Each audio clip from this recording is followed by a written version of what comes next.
Breaking news AP liquor case additional charge sheet లో కీలక అంశాలు ప్రస్తావించింది సిట్. లిక్కర్ స్కామ్ లో సీనియర్ ఐపీఎస్ పిఎస్ఆర్ ఆంజనేయులు పేరు కొత్తగా తెరపైకొచ్చింది.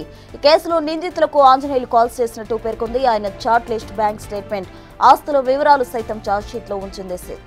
లిక్కర్ పాలసీ రూపకల్పన చేసి బలవంతంగా అమలు చేయాలని రజత్ భార్గవ్ను ఒత్తిడి చేశారని, ఓఎఫ్ఎస్ లో జరిగిన అక్రమాలపై చర్యలు తీసుకోకుండా అడ్డుకున్నారని సిట్ తెలిపింది. 2023 నవంబర్లో ఓఎఫ్ఎస్ లో సంతకాలు పెట్టాలని ఆయన ఒత్తిడి చేసినట్టు తెలిపింది. ఓఎఫ్ఎస్ ఫైల్స్ ధ్వంసం చేశారని, దీని వెనుక పిఎస్ఆర్ ఆంజనేయులు ఉన్నారంది. లిక్కర్ స్కామ్ ముడుపులతో ధనంజయ రెడ్డి, కృష్ణమోహన్ రెడ్డి భారీగా ఆస్తులు కొనుగోలు చేశారని, ఏ తేదీల్లో కొనుగోలు చేశారో, డబ్బులు ఎక్కడి నుంచి తరలించారనే వివరాలు ఛార్జ్షీట్లో పొందుపరిచింది సిట్.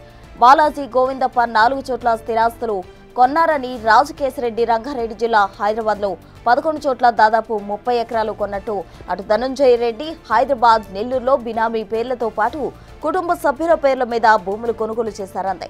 ఈ లిక్కర్ స్కామ్ వ్యవహారం రాజకేశరెడ్డి సూచనలతో ఏ9 కిరణ్ కుమార్ రెడ్డి వెనుకుండి నడిపించారని తెలిపింది SIT.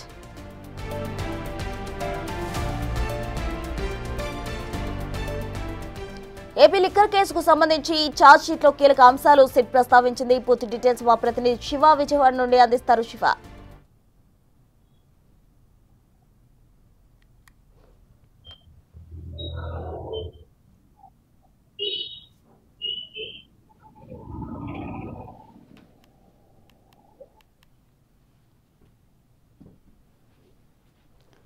AP liquor case additional charge sheet లో కీలక అంశాలు ప్రస్తావించింది సిట్. లిక్కర్ స్కామ్ లో సీనియర్ ఐపీఎస్ పిఎస్ఆర్ ఆంజనేయులు పేరు కొత్తగా తెరపైకి వస్తుంది. కేసులో నిందితులను ఆంజనేయులు కాల్స్ చేసినట్టు సిట్ పేర్కోవడం జరిగింది. ఆయన చార్ట్ లిస్ట్, అలాగే బ్యాంక్ స్టేట్మెంట్, ఆస్తుల వివరాలు సైతం ఛార్జ్ షీట్ లో సిట్ ఉంచింది.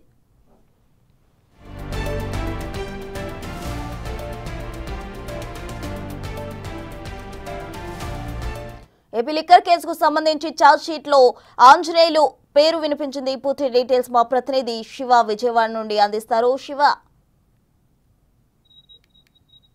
ప్రస్తుతం మొత్తం మీద చూసుకుంటే లిక్కర్ కేసులో కీలకమైన పరిణామం చోటు చేసుకుంది. ఇప్పటి వరకు 48 మంది నిందితుల జాబితా తయారు చేసిన సిట్ అధికారులు ఈ కేసులో మరికొంతమందిని కూడా తయారు చేసే అవకాశం కనిపిస్తోంది. లిక్కర్ ఛార్జ్ షీట్ ని పార్ట్ 2గా నిన్న దాఖలు చేశారు. దాదాపుగా 124 పేజీల ఛార్జ్ షీట్, ఒక 10 పేజీలకు సంబంధించిన అనుబంధ వాల్యూమ్ ని దాఖలు చేసిన పరిస్థితి. అంటే మొత్తం 134 పేజీలు సంబంధించి దీనికి సంబంధించి కూడా A1 గా ఉన్న రాజకేశరెడ్డి దాదాపుగా 30 ఎకరాలకు సంబంధించిన భూములను హైదరాబాద్ పరిసర ప్రాంతాల్లో కొనుగోలు చేసినట్టు గుర్తించారు. అలాగే బాలాజీ, గోవిందప్ప లిక్కర్ కేసులో వ్యక్తిగతంగా ఆస్తులు కుటుంబ సభ్యులతో కొనుగోలు చేసినట్టు కూడా గుర్తించారు. అలాగే కృష్ణమోహన్ రెడ్డి, ధనంజయ రెడ్డి దీంట్లో కర్త కర్మగ క్రియ వ్యవహరించి ప్రతినిత్యం అందుబాటులో ఉండి అక్రమ ఆస్తులను కూడబెట్టుకున్నారని చెప్పి సిట్ ప్రాథమికంగా అభిప్రాయం వ్యక్తం చేసింది. రాజకేశరెడ్డి, ధనంజయ రెడ్డి, బాలాజీ, గోవిందప్ప, కృష్ణమోహన్ రెడ్డి వీరంతా ప్రత్యక్షంగా పరోక్షంగా ఇన్వాల్వ్ అయ్యి ఆస్తులను కూడబెట్టుకున్నట్లు సిట్ అధికారులు గుర్తించారు. అంతేకాకుండా ఈ కేసులో మరొక ఆసక్తికరమైన అంశం కూడా వెలుగులోకి వచ్చింది. ఇప్పటికే మాజీ ఇంటెలిజెన్స్ చీఫ్ నటి జత్వానీ కేసులో ఏపీపీఎస్సీ కుంభకోణంలో పాత్రధారిగా ఉన్న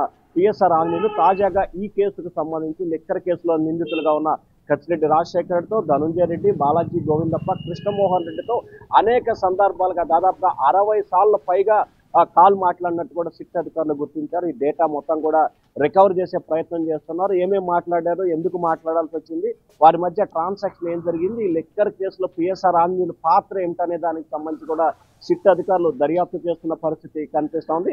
ముఖ్యంగా ఇంటెలిజెన్స్ చీఫ్ గా పనిచేసిన వ్యవహారంలో ఆయన అన్ని విషయాల్లో జోక్యం చేసుకున్న పిఎస్ఆర్ తాజాగా లిక్కర్ కేసులో కూడా జోక్యం చేసుకున్నట్లు కొంత ఆలస్యంగా సిట్ అధికారులు అయితే గుర్తించిన పరిస్థితి కనిపిస్తా ఉంది. మొత్తం మీద సిట్ చాలా శరవేగంగా దర్యాప్తు కొనసాగిస్తుంది. ఒకవైపు విచారణ, మరొక వైపు కస్టడీ, మరొక వైపు స్టేట్మెంట్ రికార్డు, మరొక వైపు అరెస్టులు, మరొక వైపు డబ్బు స్వాధీనం, రకరకాలుగా సిట్ అధికారులు ఒక చిక్కుముడిని విప్పుకుంటూ వెళ్తున్న పరిస్థితి కనిపిస్తా ఉంది. అయితే అంతిమంగా దీంట్లో తాడేపల్లి ప్యాలెస్ కే డబ్బులు చేరినట్లు కూడా సిట్ అధికారులు అయితే ఈ రిపోర్ట్ లో కూడా పేర్కొన్న పరిస్థితి కనిపించింది. అయితే 305 పేజీల మొదటి ఛార్జ్ షీట్ లో మాజీ సీఎం జగన్మోహన్ రెడ్డి పేరు ఎన్నిసార్లు అయితే ప్రస్తావించారో, ఈ 124 పేజీల రెండో ఛార్జ్ షీట్ లో కూడా పిఎస్ఆర్ ఆంజనేయుల పేరుని అన్నిసార్లు ప్రస్తావించడం ఇక్కడ ప్రత్యేకంగా చర్చించుకున్న అంశం కనిపిస్తా ఉంది. Prasuna. Right Shiva, thank you.